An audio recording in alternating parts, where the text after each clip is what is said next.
Qayumjon Ota Hakimov 73 yoshni qarshi olmoqda. Quva tumani Turk mahallasi hududida joylashgan qiradirlar bag'ridagi qarovsiz va toshli yerlarni o'zlashtirib, bog' yaratgan. Bog'ida esa ayni kunda pishib yetilgan giloslarni eksport uchun terib olishmoqda.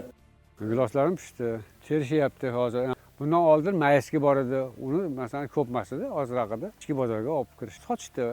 Bu bahor gilos.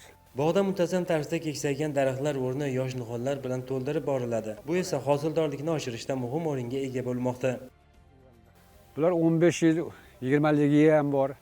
Bir qursa o'rniga boshqa ekilavergan. Bu yillar hosil yaxshi, nihoyatda yaxshi. Har yil unchalik bo'lmasdi, bu yil yaxshi. Qarashga bog'liq hammasi ham.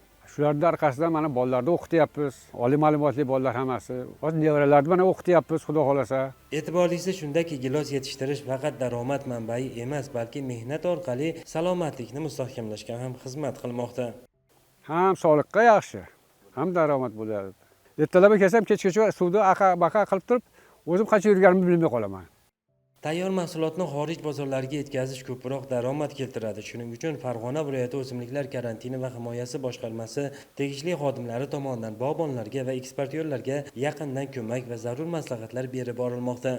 Quva tumanida 1,5 ming gektardan ziyod gilos bog'larimiz mavjud. Hozirgi kunda ayrimlari pishib yetildi. Dehqonlarga ko'maklashib, giloslarni xorijiy davlatlarga eksport qilishga amaliy yordam bermoqdamiz. Yetilgan giloslarni eksportga yo'naltiryapmiz. Tumandagi xolodilniklarga olib borishadi.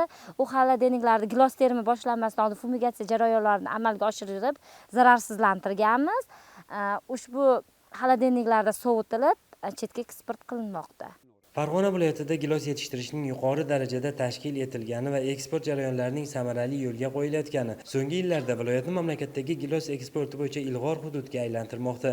Mutasaddilar ma'lumotiga ko'ra, 2024-yilda Hindiston, Xitoy, Rossiya, Belorussiya, Qozog'iston, Janubiy Koreya, Saudiya Arabistoni, Qirg'iziston, Tojikiston kabi davlatlarga 15 ming tonnaga yaqin gilos eksport qilingan. Bu esa mahalliy iqtisodiyotni rivojlanishiga va eksport salohiyati oshishiga xizmat qilayotganligi bilan ahamiyatlidir.